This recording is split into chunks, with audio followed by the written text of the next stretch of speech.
Assalomu alaykum. Meni ismim Saida Zokirova. Men O'zbekistondan kelganman. Men 5 yil oldin ham chap oyog'imda og'riq bo'lgan.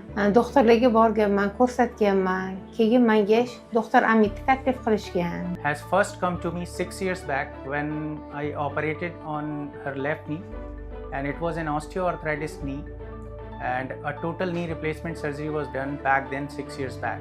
5 yil o'tdi mana. O'n oyog'im ham shunaqa og'ridi.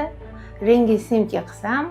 And again 7 days back she has been operated for the right knee osteoarthritis, and right sided total knee replacement was done. So the very important message in this 6 years span is that the patient was so happy with the result. Patient was so happy with the post-operative care and services that we have provided physically as well as virtually. Whenever she was in need of help, me and my team has provided her full support on video consultation and time to time our guidance how to proceed with the surgery and post-op rehabilitation. Sinem Zokirova Saida bemalol yurib o'ziga o'zi xizmat qila oldi. Xursandmiz. Juda ham doktor Amitdan kasalxona Max Hospital Patpartganchga ham katta rahmat aytamiz. Bu servis juda ham yaxshi yo'lga qo'yilgan.